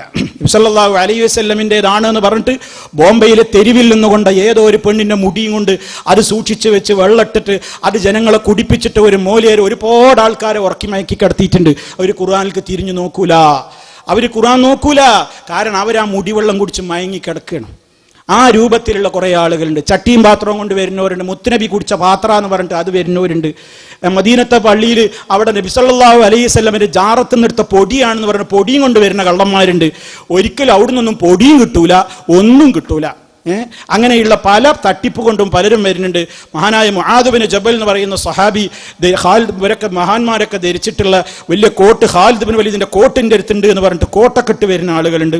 അങ്ങനെ പലരും ഉണ്ടാവും, എല്ലാ സ്ഥലങ്ങളിലും ഉണ്ടാകും. ഇവരൊക്കെ പറയണത് എന്താണെന്നറിയോ? ഇവരൊക്കെ തങ്ങന്മാരാണ്, അഹ്ലുബൈത്താണ്, ഒരു പറഞ്ഞിന് എതിര് പറയാൻ പാടില്ലാന്ന്. അഹ്ലുബൈത്ത് നബി സല്ലല്ലാഹു അലൈഹി വസല്ലമിന്റെ കുടുംബാണ്. അത് ഖിയാമത്ത് നാൾ വരെ ഉണ്ടാവും, അതിൽ സംശയമൊന്നുമില്ല. പക്ഷേ ഏത് ബൈത്തായിട്ട് എന്താ കാര്യം? അള്ളാന്റെ റസൂല് പറഞ്ഞതുപോലെ ജീവിച്ചിട്ടില്ലെങ്കിൽ ഒരു തങ്ങയും തങ്ങയാവൂല, ഒരു അഹ്ലുബൈത്തായിട്ടും പരലോകത്തെ രക്ഷപ്പെടൂല. നബി സല്ലല്ലാഹു അലൈഹി വസല്ലമിന്റെ കുടുംബല്ലേ അഹ്ലുബൈത്തല്ലേ അബൂലഹബ്? പരിശുദ്ധ ഖുർആനിൽ തബ്ബത് യദാ അബീ ലഹബിൻ എന്ന സൂറത്തിലൂടെ ഖിയാമത്ത് നാൾ വരെയുള്ള മുസ്ലിമീങ്ങൾ അബൂലഹബിനെ കുറിച്ച് വളരെ മോശമായിട്ട് പറഞ്ഞുകൊണ്ടിരിക്കല്ലേ. എന്തേ? നബിയുടെ കുടുംബല്ലാത്തോണ്ടാ? കാര്യമൊന്നുമില്ല. അയാൾ പിഴച്ച വിശ്വാസക്കാരനായിരുന്നു. മുഹമ്മദ് നബി സല്ലല്ലാഹു അലൈഹി വസല്ലമിന്റെ കുടുംബക്കാരനാന്ന് പറഞ്ഞിട്ട് ഒരു കാര്യമില്ല. അള്ളാഹുവിന്റെ റസൂല് പറഞ്ഞതുപോലെയാണ് ജീവിക്കുന്നതെങ്കിൽ അയാൾക്ക് പ്രത്യേക ബഹുമാനമുണ്ട്. ഇല്ലെങ്കിൽ ബഹുമാനമില്ല. സൽമാനുൽ ഫാരിസി റളിയല്ലാഹു തആല അൻഹു മദീനയിൽ ജനിച്ചയാളല്ല, തങ്ങ കുടുംബല്ല, അഹ്ലു ബൈത്തല്ല, അങ്ങകലെ ദൂരെ പേർഷ്യയിൽ നിന്ന് വന്നയാളാണ്. ഇസ്ലാമിൽ എത്രയായിരുന്നു പവർ! ബിലാൽ റളിയല്ലാഹു തആല അൻഹു നിറൊന്നും വെളുപ്പല്ലായിരുന്നു, കറുകറുത്ത ബിലാലായിരുന്നു. അഹ്ലു ബൈത്തുൻ നബി കുടുംബം എന്നല്ല, എത്രയായിരുന്നു പവർ! കഅബാലയത്തിന്റെ മുകളിൽ കയറിയിട്ട് അല്ലാഹു അക്ബർ ബാങ്ക് വിളിക്കാനുള്ള അവസരം കിട്ടിയ മഹാനായ വ്യക്തിത്വം. രണ്ട് കണ്ണിനും കാഴ്ചയില്ലാത്ത അബ്ദുല്ലാഹി ഇബ്നു ഉമ്മ മക്തൂം ബാങ്ക് വിളിച്ചിരുന്നു. എന്തേ? ഇവരൊക്കെ നബി കുടുംബായിട്ടാ? അല്ല. നബി കുടുംബാണോ അല്ല എന്നുള്ളതല്ല. പരിശുദ്ധ ഖുർആൻ പറയുന്നുണ്ട്, നിങ്ങൾ ഈ ഗോത്രത്തിന്റെയും തറവാടിന്റെയും പേരൊന്നും പറഞ്ഞിട്ട് മേന്മ നടിക്കണ്ട. യാ അയ്യുഹന്നാസ്, ഖുർആനിന്റെ ഒരു വിളിയാട്ടോ, ഖുർആന്റെ ഒരു വിളി. യാ അയ്യുഹന്നാസ് ഇന്നാ ഖലഖനാകും മിൻ ദകരിൻ വ ഉൻസാ വജഅൽനാകും ശുഊബൻ വഖബായില ലിതഅറഫു ഇന്ന അക്രമകും ഇൻദല്ലാഹി അത്ഖാകും ഇന്നല്ലാഹ അലീമുൻ ഖബീർ. സൂറത്തുൽ ഹുജറാത്ത് അല്ലാഹു തആല പഠിപ്പിക്കുകയാണ്. മനുഷ്യരെ, ഖുർആന്റെ വിളിയാ. ഖുർആൻ വിളിച്ചത് പറയാണ്, ഞാൻ നിങ്ങളെ ഒരാണിൽ നിന്നും ഒരു പെണ്ണിൽ നിന്നും നിങ്ങളൊക്കെ മടക്കം ആദമിൽക്കും ഹവ്വയിലേക്കുമാണ്. എല്ലാവരും ഒരേ ഉമ്മാടെ ഉപ്പാടെയും മക്കളാണ്. പിന്നെ നിങ്ങളെ ഈ വ്യത്യസ്ത ഗോത്രങ്ങളും കബീലകളും ഒക്കെ ആക്കി തിരിച്ചത് എന്തിനാണെന്നറിയോ? നിങ്ങൾ അതിന്റെ പേരിൽ മേനി നടിക്കാനൊന്നുമല്ല. ഞങ്ങൾ വലിയ ഗ്രൂപ്പാണ്, ഞങ്ങൾ വേലാച്ചേരിയാണ്, ഞങ്ങൾ കോയെ, ഞങ്ങൾ മറ്റൊരു സവർണരാണ്, ഞങ്ങൾ ഇവര് മറ്റൊരു അതൊന്നും പറഞ്ഞിട്ട് ഞങ്ങൾ അവിടുന്ന് പെണ്ണെടുക്കൂല, ഇവിടുന്ന് പെണ്ണെടുക്കൂല, ഞങ്ങൾ ഇരിക്കുന്നിടത്ത് ആവാൻ പറ്റൂല, അപ്പം ഞങ്ങളെ കണ്ടാൽ മാറി നിൽക്കണം. ഇതൊന്നും പറയാനല്ല. നിങ്ങളെ ഈ ഗോത്രവും കുടുംബവും ഇല്ലോ മടമൊക്കെ നിങ്ങൾ അറിയപ്പെടുന്ന എന്തിനാ? അതൊക്കെ തയ്യാറഫോന്ന്. നിങ്ങൾ പരസ്പരം പരിചയപ്പെടാനാ. എല്ലാവരും ഒരേപോലെ പിന്നെ മനസ്സിലാവോ? ഓരോരുത്തർക്ക് ഓരോ പേര്, അയാൾക്കൊരു വീട്ടുപേര്, അയാൾക്കൊരു നാട്, അയാളൊരു ഭാഷ, ഇങ്ങനെയൊക്കെ മനസ്സിലാകാനായി ദേശവും ഭാഷയും വർണ്ണവും കളറും എല്ലാ സംവിധാനങ്ങളും ഇങ്ങനെ വ്യത്യസ്തമാക്കിയത്. അതിൻ്റെ പേരിൽ അഹങ്കരിക്കാനും മേൽനടിക്കാനും ഒന്നുമില്ല. പിന്നെ അള്ളാന്റെ അടുക്കൽ വില, ഇന്ന അക്രമകും ഇൻദല്ലാഹ്, അള്ളാഹുവിന്റെ അടുക്കൽ നിങ്ങളിൽ ഏറ്റവും സ്ഥാനമുള്ളവർ, അത്ഖാകും, നിങ്ങളിൽ ഏറ്റവും തഖ്വയുള്ളവനാരാ? തഖ്വയുള്ളവനാരാന്നാ അല്ല നോക്കുള്ളൂ. കാണാൻ നല്ല സുന്ദരനാണോ, കളറുണ്ടോ, പണമുണ്ടോ, പണിക്കാരനാണോ, പണക്കാരനാണോ, രാജയാണോ, പ്രജയാണോ, ഒന്നും അല്ല നോക്കുന്നില്ല. കറുത്തവനെന്നോ മെലിഞ്ഞവനെന്നോ തടിച്ചവനെന്നോ ആരെയും റബ്ബ് നോക്കുന്നില്ല. ഇന്നല്ലാഹ ലാ യൻദുറു ഇലാ സുവരിക്കും വലാ ഇലാ അംവാലിക്കും വലാകിൻ യൻദുറു ഇലാ ഖുലൂബിക്കും വഅഅമാലിക്കും. പല റിപ്പോർട്ടുകളില്ല ഹദീസ് വന്നിട്ടുള്ളതിന്റെ ഒരു രൂപമാണ് നിങ്ങൾ കേട്ടത്. നിങ്ങളുടെ രൂപഭാവങ്ങളിലേക്ക് അല്ല നോക്കൂല, നിങ്ങളുടെ പണം എത്രയുണ്ടെന്ന് റബ്ബ് നോക്കില്ല. മറിച്ച് റബ്ബ് നോക്കുന്നൊരു നിങ്ങളുടെ ഹൃദയത്തിലേക്കാണ്, നിങ്ങൾ ചെയ്യുന്ന പ്രവൃത്തിയിലേക്കാണ്. അതാർക്കാണ് ഏറ്റവും ഉന്നതമെന്ന് അവിടെ തീരുമാനിക്കൂ. ദുന്യാവിൽ പലതിന്റെയും പേരിലാണ് സ്ഥാനം കിട്ടുന്നത്, ദുന്യാവിൽ പലതിന്റെയും പേരിലാണ് ജനങ്ങൾ ബഹുമാനിക്കുന്നത്. പക്ഷേ രാജാതിരാജനായ റബ്ബിന്റെ കോടതി വരുമ്പോ അവിടെ കൽബ് നോക്കിയിട്ടേ റബ്ബ് കൂലി കൊടുക്കൂ. അമല് ചെയ്ത് തഖ്വയുള്ളവനെ കൂലി കൊടുക്കുകയുള്ളൂ. അതല്ലാതെ ഏത് ഗോത്രത്തിലും ഏത് കോയയായാലും ഏത് തങ്ങയായാലും ആരായാലും കൂലിയില്ല. മറിച്ച് തഖ്വയുണ്ടോ അവർക്ക് പ്രതിഫലമുള്ളൂ. അതല്ലേ നബി സല്ലല്ലാഹു അലൈഹി വസല്ലം പറഞ്ഞത്, ഒരു അറബിക്ക് അനറബിയേക്കാളും കറുത്തവന് വെളുത്തവനേക്കാളും വെളുത്തവന് കറുത്തവനേക്കാളും ഒന്നും മേനി നടിക്കല്ല, ഇല്ല ബിത്തഖ്വ, തഖ്വ കൊണ്ടല്ലാതെ. അപ്പൊ ഖുർആന്റെ ഒരു വിളിയിൽ എന്ത് പറഞ്ഞു? നിങ്ങൾ ഒന്നാണ്, നിങ്ങളൊക്കെ ഒരു ഉമ്മാടി വാപ്പാടി മക്കളാണ്, ഐക്യപ്പെടണമെന്നാ പറയുന്നത്.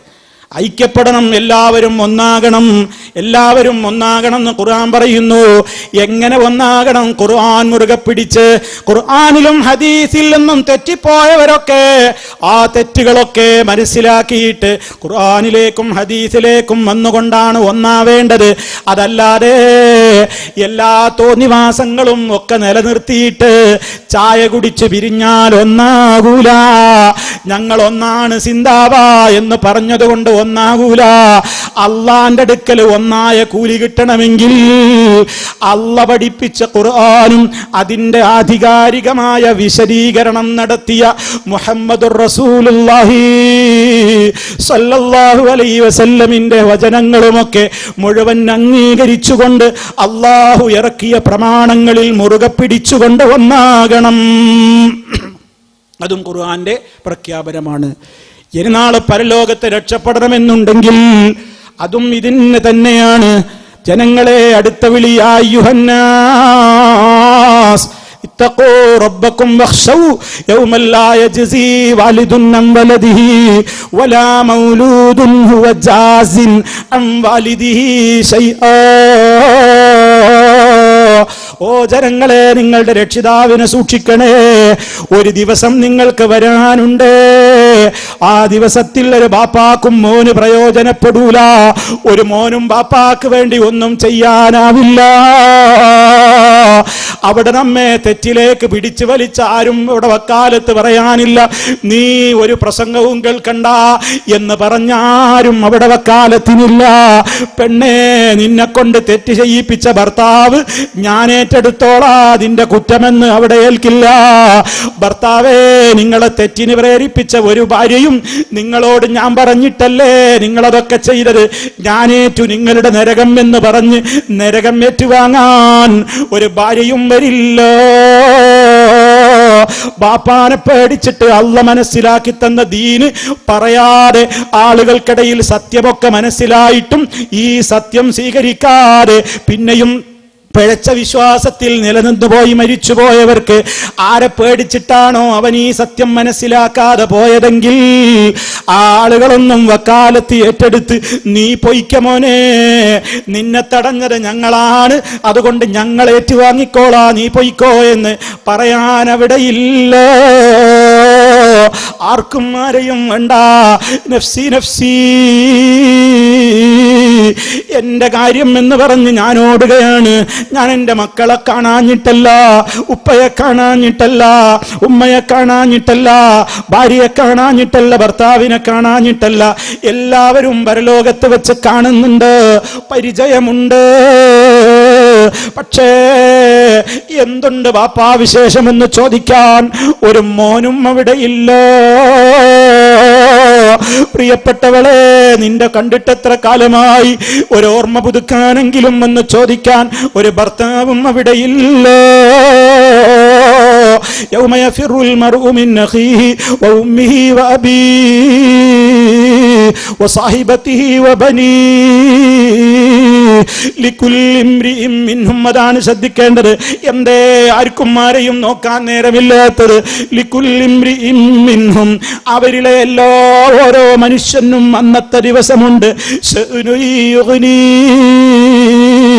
അവന് പിടിപ്പത് പണിയും, അവന്റെ കാര്യം തന്നെ ബേജാറിലാക്കുന്ന കാര്യങ്ങൾ എമ്പോടും അവന് തന്നെയുണ്ട്.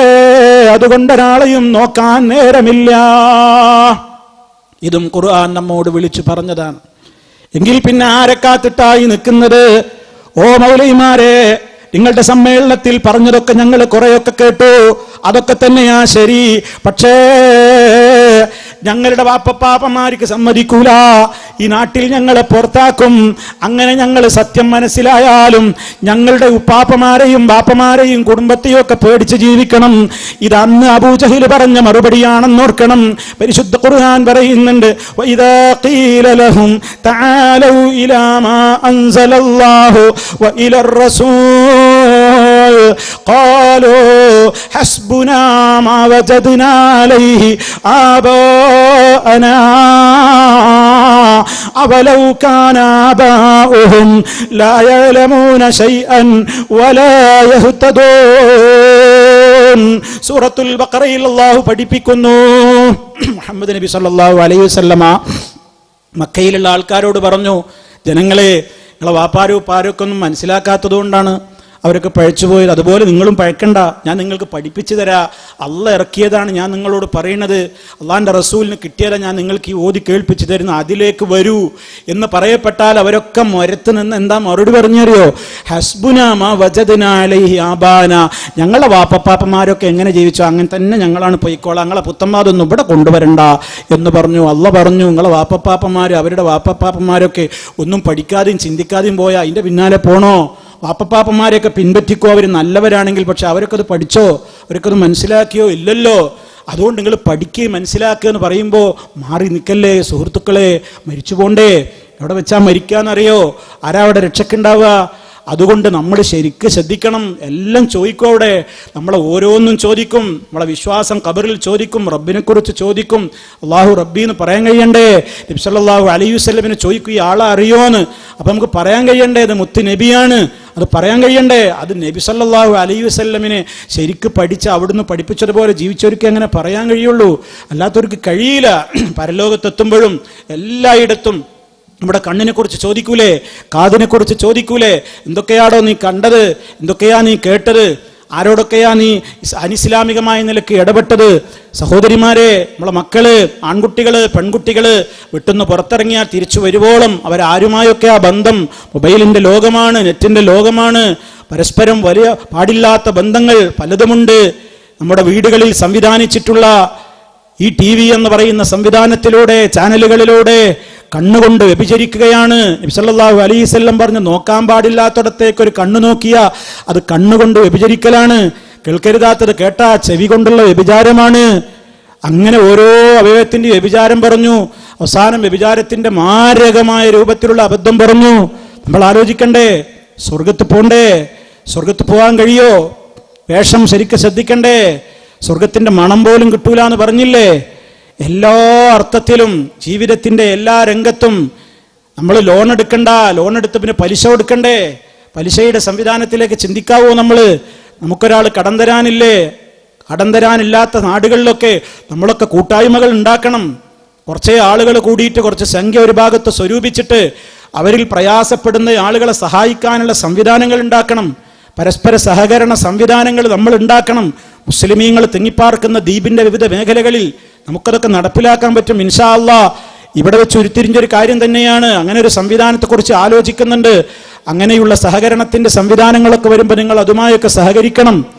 ആ രൂപത്തിലൊക്കെയുള്ള കാര്യങ്ങൾ വരണം. ഒരു പെട്ടെന്നൊരു രോഗം വരെയാണ്, പ്രയാസം വരെയാണ്, ബാങ്കിൽ നിന്ന് ലോൺ അടിക്കേണ്ടി വരുന്നു, കഷ്ടപ്പെടേണ്ടി വരുന്നു, പല പ്രയാസങ്ങളില്ലേ? നമുക്ക് ചിന്തിക്കണ്ടേ? അങ്ങനെ ഏതൊക്കെ കാര്യങ്ങളുണ്ട് സഹോദരങ്ങളെ നമ്മുടെ ജീവിതത്തിൽ. നമ്മുടെ മനസ്സിന് സമാധാനം ഏറ്റവും വലുതാണ്. പട്ടിണിയാണെങ്കിലും സമാധാനത്തോടെ ഉറങ്ങാൻ കഴിയണം. അത് അള്ളാന്റെ ദിക്റിലൂടെ കിട്ടുള്ളൂ. അത് ഹാ ഹീ ഹൂ എന്ന പൊട്ടൻ ദിക്ർ റാത്തീബുകളിട്ട് കാര്യമില്ല. സിവിലും ക്രിമിനലുമായ റാത്തീബുകൾ ദബ്ബൂസ് കൊണ്ട് കുത്ത, ഷെയ്ഖേ ഇവിടെ ഹാജറാകൂ, ഇമ്മജിലിസിൽ ഹാജർ, മുഹ്ദി ഷെയ്ഖേനെ വിളിച്ച് കുത്ത, അങ്ങനെ ആ രൂപത്തിൽ കുത്താൽ ശൈഖിന് ലാ ലാ അല്ല അല്ല ഇല്ല ഇല്ല റാത്തീബ് ദിക്റ എന്ന് പറഞ്ഞിട്ട് കുറെ ഒച്ചകള്. പരിശുദ്ധ ഖുർആൻ ഒരു വിളിയുണ്ട്, യാ അയ്യുഹല്ലദീന ആമനു, ഖുർആൻ വിളിക്കുന്നു ദിക്റിലേക്ക്. യാ അയ്യുഹല്ലദീന ആമനു ദുകുറുല്ലാഹ ദിക്റൻ കസീറാ വസബ്ബിഹൂഹു ബുക്റതൻ വഅസീലാ. വിശ്വാസികളെ, അല്ലാഹു വിളിക്കാണ്, മുഅ്മിനീങ്ങളെ നിങ്ങൾ അല്ലാഹുവിനെ ധാരാളമായി ഓർക്കണേ. എങ്ങനെ ദിക്ർ? ആ ദിക്ർ അങ്ങനെ, അത് കഞ്ചാവൊക്കെ അടിച്ചിട്ട് ഇങ്ങനെ ഇരുന്ന് ശ്വാസം ഇങ്ങനെ അടക്കി പിടിച്ചിട്ട് ഇങ്ങനെ ഒരു ഭാഗത്ത് ഇങ്ങനെ ഇരുന്ന് ഹും ഹം ഹും എന്നൊക്കെ ഇങ്ങനെ ചൊല്ല. ലാ ലാ അല്ല അല്ല ഇല്ല ഇല്ല ഹാ ഹു ഹി ഹം ഇങ്ങനെയൊക്കെ പറയാം. ആഹ് ആഹ് ആഹ് ഇതൊക്കെ ദിക്ർ, ഇതൊക്കെയാ ദിക്ർ. രാവിലെ എഴുന്നേറ്റത് മുതൽക്ക് ദിക്ർ തുടങ്ങി. നേരത്തെ പറഞ്ഞില്ലേ അൽഹംദുലില്ലാഹ് എന്ന് പറഞ്ഞിട്ട്. ഇനി രാത്രി ഉറങ്ങാൻ കിടക്കുമ്പോൾ ഉളുവെടുത്ത് വലതു ഭാഗത്തേക്ക് ചെരിഞ്ഞു കിടന്ന് കുറേ ദുആ ദിക്ർ ചെല്ലാനുണ്ട്. ഒക്കെ കൂടി പറയാൻ ഇവിടെ സമയമില്ല. അവസാനം ആമൻതു ബി കിതാബിക്കല്ലദീ അൻസൽത വബിനബിയിക്കല്ലദീ അർസൽത, അതായിരിക്കണം അവസാനം പറയുന്ന ദിക്ർ. അതും പറഞ്ഞ് നീ അങ്ങ് ഉറങ്ങിപ്പോയി, ആ ഉറക്കത്തിൽ നീ എങ്ങാനും മരിച്ചു പോയാൽ സ്വർഗം കിട്ടുന്ന ശുദ്ധ പ്രകൃതിയിലുള്ള മരണം നിനക്ക് കിട്ടിപ്പോയി. നബി സല്ലല്ലാഹു അലൈഹി വസല്ലം നമുക്ക് പഠിപ്പിച്ചു തരുന്നു, പകൽ സമയത്ത് ഒരു വട്ടമെങ്കിലും അല്ലാഹുമ്മ അൻത റബ്ബി ലാ ഇലാഹ ഇല്ലാ അൻത ഖലഖ്തനീ വഅന അബ്ദുക വഅന അലാ അഹ്ദിക വവഅദിക മസ്തതഅതു അഊദു ബിക മിൻ ശർരി മാ സനഅതു അബൂഉ ലക ബിനിഅമതിക അലയ്യ വഅബൂഉ ബിദംബി ഫഗ്ഫിർ ലീ ഫഇന്നഹു ലാ യഗ്ഫിറു ദുനൂബ ഇല്ലാ അൻത. സയ്യിദുൽ ഇസ്തിഗ്ഫാർ എന്ന പേരിലുള്ള ഈ പ്രാർത്ഥന ഒരു വട്ടം പകലും ഒരു വട്ടം രാത്രിയും മിനിമം അതിൻ്റെ അർത്ഥവും ആശയവും ഗ്രഹിച്ച് അതിൽ പറയുന്ന കാര്യങ്ങളൊക്കെ ഉറച്ച് വിശ്വസിച്ച് ഒരു പകലിൽ ഒരാൾ അത് ഒരു വട്ടമെങ്കിലും പറഞ്ഞാൽ രാത്രിയാകും മുമ്പ് അയാൾ മരിച്ചുപോയാൽ ഫഹുവ മിൻ അഹ്ലിൽ ജന്ന, അയാൾ സ്വർഗക്കാരനാകുന്നു. രാത്രി ഒരു തവണ ഇത് പറഞ്ഞ് സുബഹിയാകുന്നതിന്റെ മുമ്പ് അയാൾ മരിച്ചുപോയാൽ അയാളും സ്വർഗക്കാരനാണ്. നമ്മൾ പഠിച്ചു വെക്കണ്ടേ? എത്ര സിനിമപ്പാട്ടുകളാ മൂളി നടക്കുന്നത്, എത്ര ആവശ്യമില്ലാത്തതാ തലയിൽ കയറ്റി മനഃപ്പാടമാക്കി കൊണ്ട് നടക്കുന്നത്. സയ്യിദുൽ ഇസ്തിഗ്ഫാർ എന്നറിയപ്പെടുന്ന ഈ പ്രാർത്ഥന കുടുംബത്തിൽ ഒരാൾ പോലും അറിയാതെ പോകരുത്.